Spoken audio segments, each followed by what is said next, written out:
నాకు తెలుసు తన మీ కన్న కూతురని, కానీ ఇప్పుడు తన బాధ్యత నాది. నాకు నా బాధ్యత నిర్వర్తించడం బాగా తెలుసా ఆంటీ? అదంతా తెలుసు అల్లుడు గారు, కానీ మీరు ఇలా చెప్తే వినరు. అమ్మమ్మ మీరేనే కాస్త చెప్పండి. సరళా, నేను నీకు చెప్పాను కదా, మన అభిబాబు ఉండగా ప్రజ్ఞ గురించి కంగారు పడాల్సిన అవసరం కొంచెం కూడా ఉండదని. నువ్వు బానే ఉన్నావా? నువ్వు బావున్నావుగా, కానీ నాకు కేవలం ఒక్కటే బాధ. నా కారణంగా ఈయన పోలీస్ స్టేషన్కి రావాల్సి వచ్చింది. ఇంత జరిగిన తర్వాత రేపు న్యూస్ పేపర్లో ఈ వార్త ప్రింట్ అవుతుంది, అందరూ దీని గురించి మాట్లాడుకుంటారు. నీకేమైనా మతిపోయిందా? అభి అంత చక్కదిద్దారు కదా. ఇలా చూడు ప్రజ్ఞ, ఇప్పటికే కంగారుగా ఉంది, మళ్ళీ ఈ విషయం గురించి ఆలోచించి కంగారు పడాలా? కానీ నాకైతే ఒక విషయం అసలు అర్థం కావడం లేదు. మీరిద్దరూ హనీమూన్ కని సిమ్లాకి బయలుదేరారు కదా, మరి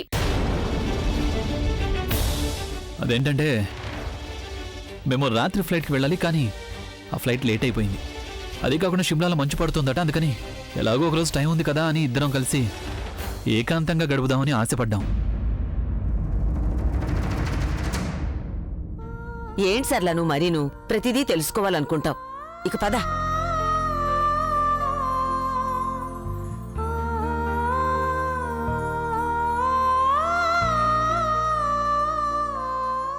బయలుదేరతాం. పద ప్రజ్ఞ.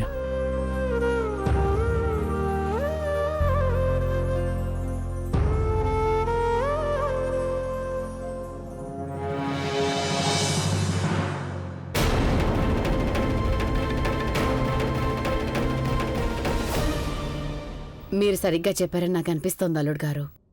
నేనిక ప్రజ్ఞ గురించి దిగులు పడ్డా మానేయాలి. ఈరోజు మీ ఇద్దరి ప్రేమ, మీ అన్యోన్యతం చూసిన తర్వాత ఒక విషయం నాకు పూర్తిగా అర్థమైపోయింది. మీరు నా కూతురు ప్రజ్ఞని ఎప్పటికీ జాగ్రత్తగా చూసుకుంటారని. ఆంటీ, నేను ఎలా చూసుకోగలను చెప్పండి? నేను మీ అమ్మాయిని హనీమూన్ కూడా తీసుకెళ్ళలేకపోయాను. హనీమూన్కి అసలు ఎవరైనా ఎందుకు వెళ్తారు అల్లుడు గారు? భార్యాభర్తలు ఒకరినొకరు పూర్తిగా తెలుసుకోవడం కోసమే కదా. భార్యాభర్తలు ఒకరి గురించి ఒకరు అన్ని విధాలు తెలుసుకున్న తర్వాత వాళ్ళ జీవితంలో ప్రతిరోజు హనీమూన్ లాగానే మారిపోతుంది. అల్లుడు గారు, మీరెప్పుడు ఇలాగే ఉండండి. సుఖంలో దుఃఖంలో ఒకరికొకరు తోడుగా ఉండండి.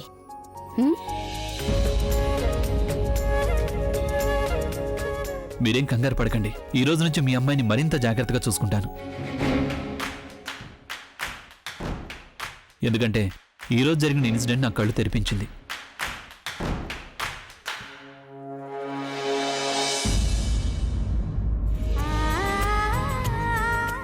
ఎప్పుడు సంతోషంగా ఉండు. నిండు నూరేళ్లు చల్లగా ఉండు.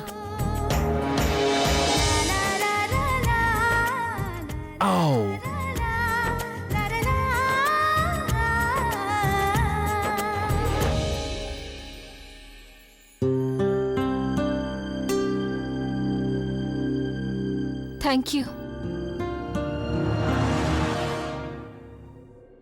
Thank you.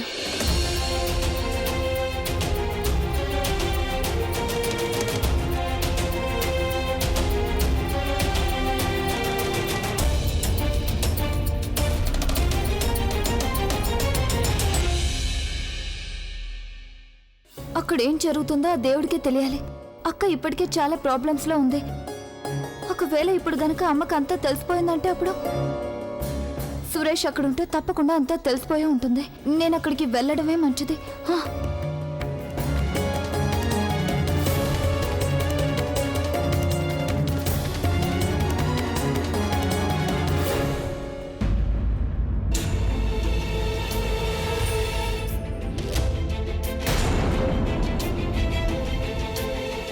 ప్రవీణ్, నువ్విక్కడేం చేస్తున్నావు? నీకోసం ఎదురు చూస్తున్నాను. కానీ నీకెలా తెలుసు ఈ టైంలో నేను ఇక్కడికి వస్తానని? నువ్వు వచ్చేంత వరకు నేను నీకోసం ఎదురు చూస్తూనే ఉంటాను. ఇదేం పిచ్చి పని ప్రవీణ్. నువ్వు చెప్పాలనుకుందంతా చెప్పేశావు కదా. నా నిర్ణయం ఏంటో నేను కూడా నీకు చెప్పాను. ఇక నువ్వు నన్ను కలవకుండా ఉండడమే అందరికీ మంచిది. నాకు తెలుసు.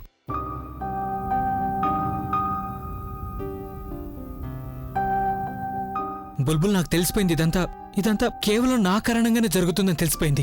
It's all my fault. నీ జీవితంలో మీ అక్క జీవితంలో జరుగుతున్న వాటన్నిటికీ నేనే బాధ్యుణ్ణి. నువ్వు టెన్షన్ పడుకో. నా కారణంగానే ఇదంతా, అందుకని నేనే సాల్వ్ చేస్తాను ఇదంతా. You don't worry. అందుకని నేను నిర్ణయం చేసుకున్నాను. నేను ఆలియాని పెళ్లి చేసుకోవడానికి సిద్ధంగా ఉన్నాను.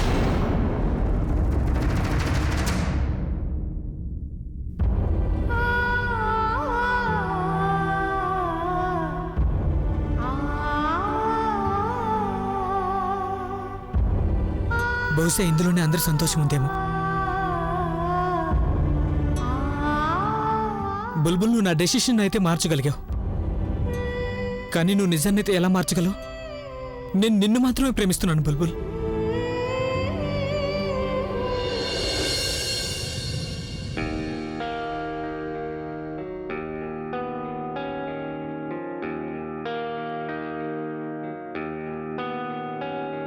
ये दिल तन्हा क्यों रहे, क्यों हम टुकड़ों में जिए,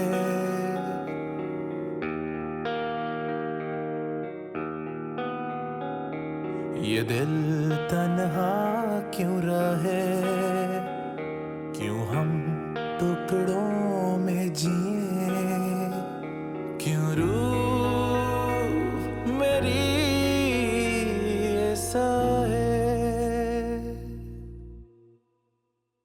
मैं अधूरा जी रहा हूँ, हर दम ये कह रहा हूँ, मुझे तेरी जरूरत है, मुझे तेरी जरूरत है, मुझे तेरी जरूरत है.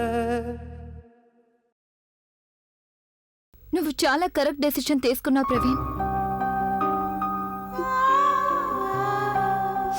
కానీ చాలా ఆలస్యం చేసావంతే.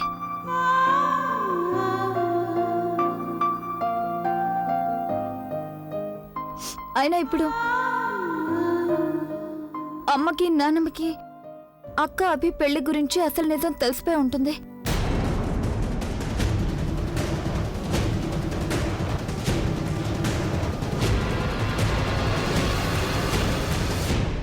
అంటే అభి ఐ మీన్ బావగారు స్వయంగా అక్కడికి వచ్చారా? మరి ఇంకెవరు వస్తారు? అరే, అభి ప్రజ్ఞని ఎంతగానో ప్రేమిస్తున్నాడమ్మా. ప్రజ్ఞ పాపం చాలా కంగారు పడిపోయింది, కానీ అభి వచ్చి తనకి ధైర్యం చెప్పాడు. ఎంత చక్కగా ఓదార్చాడో చెప్పలేను. చాలు, దేవుడు వాళ్ళిద్దరిని ఎప్పుడూ ఇలాగే ఉంచాలి. పిచ్చిదానా, నేను నీకు ముందే చెప్పాను కదా, అభి ఉండగా మనం కంగారు పడాల్సిన అవసరం కొంచెం కూడా ఉండదని. మీరు ఊరుకోండి అత్తయ్య, నాకంటే ఎక్కువగా మీరే కంగారు పడ్డారు. అసలు ఇతను ఏం మనిషి? అక్క ముందు ఒకలాగా, అమ్మ వాళ్ళ ముందు ఒకలాగా. కేవలం తన చెల్లెల కోసం అతను ఇంతమందిని మ్యానిపులేట్ చేస్తున్నాడు. అక్కడ అక్క ఎలా ఉంటుందో తెలియడం లేదు. అమ్మా, నువ్వు అక్కని ఇంటికెందుకు తీసుకురాలేదు? అలా ఎలా తీసుకొస్తానమ్మా? ఇప్పుడు ఇది తన ఇల్లు కాదు. తన ఇల్లు ఇప్పుడు తన అత్తవారిల్లే.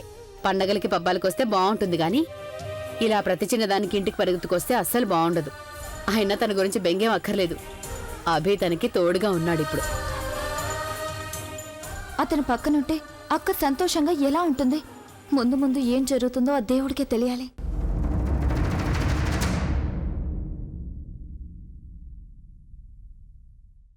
ప్రజ్ఞ, అమ్మా ప్రజ్ఞ, నువ్వు వచ్చేసావా తల్లి? నువ్వు బానే ఉన్నావు కదా? అవునమ్మమ్మా. ప్రజ్ఞ, నీ ఫోన్ ఎందుకు కలవడం లేదు? అది స్విచ్ ఆఫ్ అయిపోయిందమ్మమ్మా. అయితే వేరే ఫోన్ నుంచి చేసుండొచ్చు కదా. నీకు తెలుసా, నీ గురించి నేనెంత కంగారు పడ్డాను. ప్రాణం పోయినంత పని అయింది. రిలాక్స్ నానమ్మా. నేను మీకు చెప్పాను కదా, మీ మనవరాల్ని క్షేమంగా ఇంటికి తీసుకొస్తాను అని. క్షేమంగానే ఇంటికి తీసుకొచ్చావు, కానీ ఇలాంటి పరిస్థితి ఎందుకు వచ్చింది?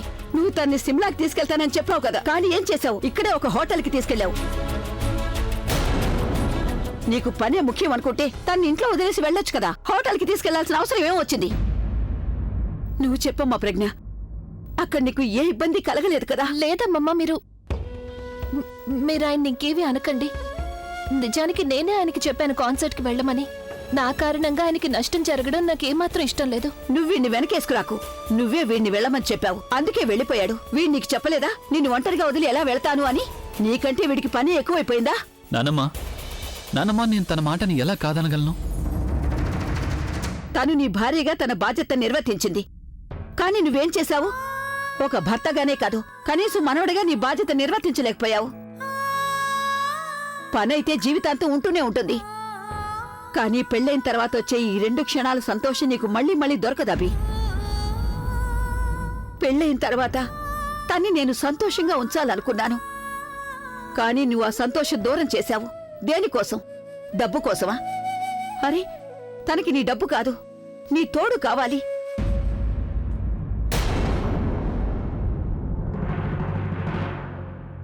పెళ్ళైన తర్వాతైనా నీలో మార్పు వస్తుంది అని నేను అనుకున్నాను, కానీ లేదు. నేను పొరపాటు పడ్డాను కదా. నువ్వు ఇప్పటికీ చూడబి, నువ్వు నా గురించి పట్టించుకోకపోయినా బాధపడను, కానీ తన గురించి అయినా పట్టించుకో.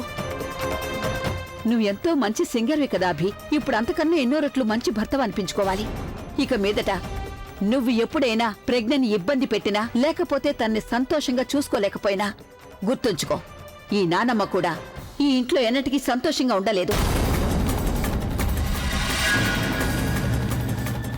అప్పుడు నేను కూడా ప్రజ్ఞతో పాటుగా ఈ ఇల్లు వదిలి వెళ్ళిపోతాను. ఆ తర్వాత నువ్వు బాగా పనిచేసుకో, జీవితం మొత్తం పనిచేస్తూనే ఉండు. ఎంత కావాలంటే అంత టైం ఉంటుంది నీకు, కావలసినంత డబ్బు సంపాదించుకో. కానీ గుర్తుంచుకో, ఎప్పుడైనా నీకు 2 నిమిషాలు తీరిక దొరికిందంటే అప్పుడు నీ దగ్గర ఎవ్వరూ ఉండరు బాబు. నీతో 2 నిమిషాలు టైం గడపడానికి, నీ సుఖ దుఃఖాల్లో పాలు పంచుకోవడానికి ఎవ్వరూ ఉండరు.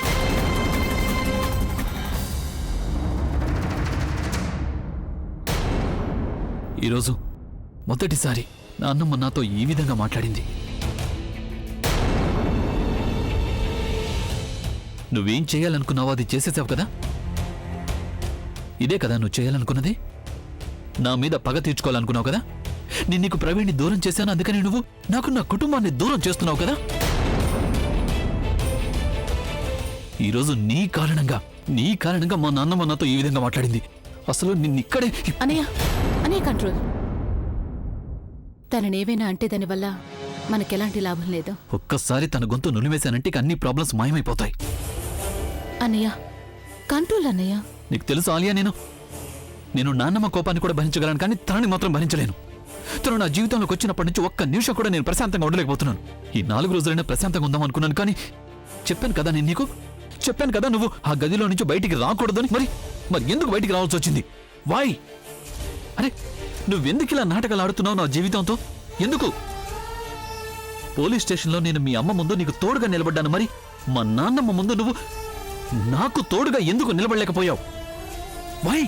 అన్నయ్య, just leave her. Why should I leave her? She should leave this house.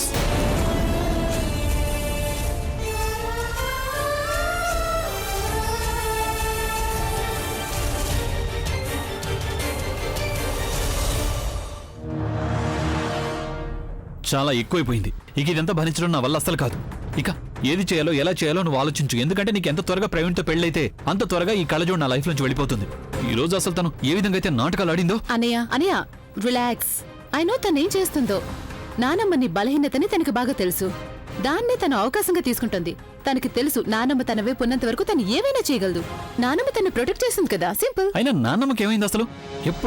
ఎప్పుడు చూడు నాన్నమ్మ కళ్ళజోడు వెనకేసుకొస్తోంది. కన్విన్సింగ్ పవర్ అన్నయ్య, కన్విన్సింగ్ పవర్. ముందు తన ప్రవీణ్ని కన్విన్స్ చేసి తన వైపుకు మార్చుకుంది. ఇప్పుడు కూడా తను అదే పద్ధతిని నానమ్మ విషయంలో కూడా ఉపయోగిస్తుంది. అయితే ఇప్పుడు మనం ఏం చేయాలి ఆలియా? ఇంతకుముందు ప్రవీణ్ నాకు దూరం అవుతుంటే చూశాను, ఇప్పుడు నాన్నమ్మ. నీకు తెలుసు కదా వీళ్ళంటే నాకు ఎంత ఇష్టం. అలాగే నువ్వు ఇది కూడా చూసావు కదా, నాన్నమ్మ ఈ రోజు నాతో ఏ విధంగా మాట్లాడిందో. ఒకవేళ నాన్నమ్మ మనల్ని తప్పుగా అనుకుంటే ఇవన్నీ చేయడంలో అర్థం ఏముంటుంది ఆలియా? తను నానమ్మని అడ్డం పెట్టుకుని మనతో ఆడుకుంటుందిగా. ఇంకా సింపుల్, తనకి నానమ్మనే మనం దూరం చేసేస్తే సరిపోతుంది. నానమ్మ దృష్టిలో తన్ని దిగజారి చేస్తే సరి. కేవలం ఒక్కసారి తన నిజ స్వరూపాన్ని మన నానమ్మకి చూపిస్తే అప్పుడు నానమ్మ కూడా తెలిసిపోతుంది తను ఎంత తెలివైందో, ఎంత మాయలేడో. ఆలియా, ఇది అంత సులభం అనుకుంటున్నావా? అనయ్య, నువ్వేం కంగారు పడుకు, అది నేను చూసుకుంటాను. నన్ను పెళ్లి చేసుకోవడానికి ముందు ప్రవీణ్ ఒప్పించు. సరే, నేను ప్రవీణ్ని నీ లైఫ్లో తీసుకొస్తాను, కానీ అంతే త్వరగా నువ్వు ఆ కళ్ళజోడిని నా లైఫ్లోంచి బయటికి పంపించేయాలి.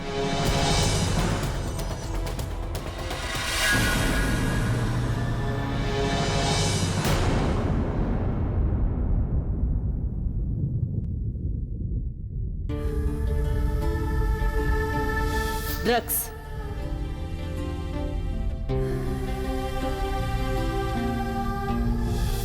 అతను నిన్ను ఎందుకు వదిలేశాడో నాకు అనిపిస్తోంది. కానీ ఏం చూసి నిన్ను పెళ్లి చేసుకున్నాడో అది మాత్రం అర్థం కావట్లేదు.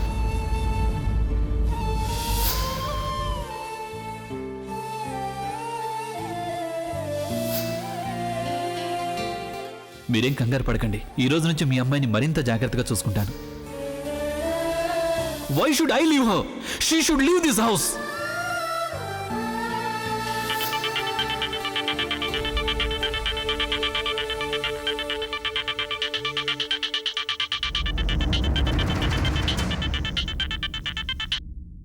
సురేష్, నువ్వు ప్రజ్ఞ, నువ్వు ఫోన్ పెట్టేది ప్లీజ్. ప్రజ్ఞ, నేను నీతో చాలా ముఖ్యమైన విషయం మాట్లాడాలనుకుంటున్నాను.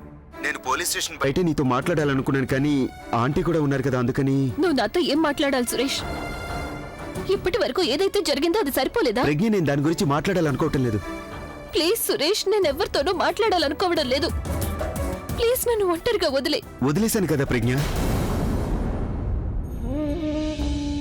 సారీ. చూడు ప్రజ్ఞ, ఏది ఏమైనా సరే నేను ఒంటరిగా వదిలేలేని. ఎంతనే నేను నీ స్నేహితుణ్ణి. ఈ రోజుకి నేను కిటికీ వైపు చూసినప్పుడల్లా అనుకుంటాను నువ్వు సంతోషంగా. ఆ కిటికీ ఇక శాశ్వతంగా మూసుకుపోయింది సురేష్. ఇక నేను ఆ కిటికీ దగ్గర నీకెప్పటికీ కనిపించను. అది నాకు తెలుసు ప్రజ్ఞ, కానీ నేను కేవలం ఎందుకోసం ఫోన్ చేశానంటే ఎందుకు నువ్వు. చేసావు సురేష్? ఇది చెప్పడానికి కదా. నేను ఒంటరి దాన్ని అనుకోవద్దు అని, నువ్వు నాకు తోడుగా ఉన్నావు అని కదా. నా వైవాహిక జీవితంలో ఎలాంటి ప్రాబ్లమ్స్ ఉన్నా సరే వాటిని నీతో షేర్ చేసుకోవాలనేగా. ఇదే కదా చెప్పాలనుకున్నావు. కానీ నాకిప్పుడు ఎవరి జాలి దయ అవసరం లేదు, ఎవరి స్నేహము అవసరం లేదు. నాకిప్పుడు ఏదైతే జరుగుతుందో, మంచో లేకపోతే చెడు, అది నా ప్రాబ్లం సురేష్. ఇందులో నువ్వు కలగ చేసుకోవాల్సిన అవసరం నీకు కొంచెం కూడా లేదు. నీకు దూరంగా వెళ్ళడానికి ఈ దారి నేనే వెతుక్కున్నాను. ఇప్పుడు ఏదైనా సరే ఈ దారిలో నేను వెళ్ళి తీరాలి. అందుకే ప్లీజ్ దయచేసి నా మీద జాలి చూపించడానికి ప్రయత్నించుకు. ఇంకెప్పుడు నాకు ఫోన్ కూడా చెయ్యొద్దు.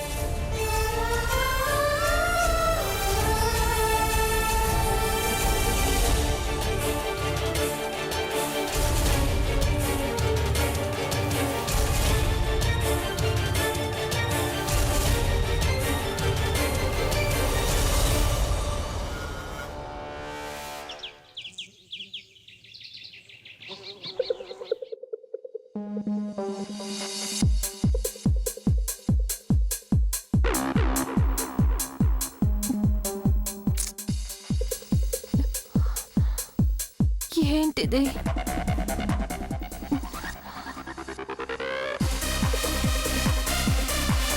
ఏం జరుగుతోంది ఇక్కడ? మిమ్మల్ని అడిగేది ఏంటిదంతా? కళ్ళతో పాటు నీకు చెవులు కూడా పనిచేయడం మానేసా? వినిపించట్లేదా? మ్యూజిక్ ప్లే అవుతోంది. కానీ ఇంత లౌడ్ గా ఎందుకు పెట్టారు? రాక్ మ్యూజిక్ లౌడ్ గానే ఉంటుంది. ప్లీజ్ ఆపండి ఆ మ్యూజిక్ ని. ఇప్పుడు మీరు దాన్ని ఆపుతారా లేదా? దీనివల్ల నా బాడీకి ఎనర్జీ వస్తుంది. భజనలు వినండి, మనసు ప్రశాంతంగా ఉంటుంది. భజనలు మనిషికి బోర్ కొట్టిస్తాయి. కానీ మ్యూజిక్ లో గోల మాత్రమే ఉంది.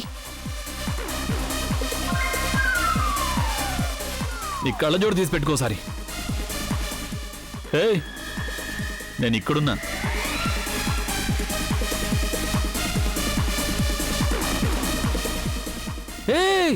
ఏం చేస్తున్నావు? ఈ డంబెల్తో క్లైమ్ చేయిస్తావా? క్రైమ్?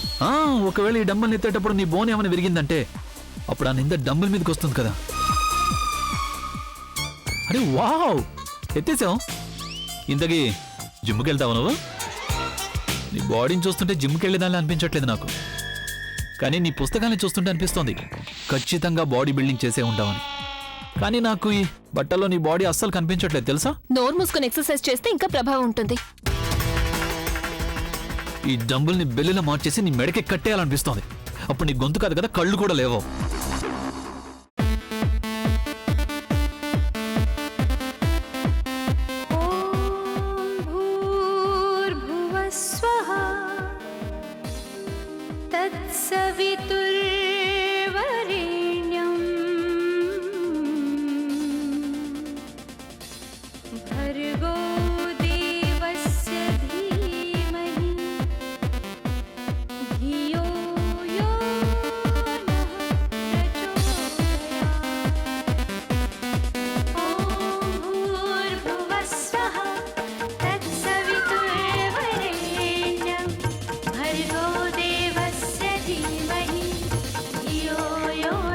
ప్రచోదయా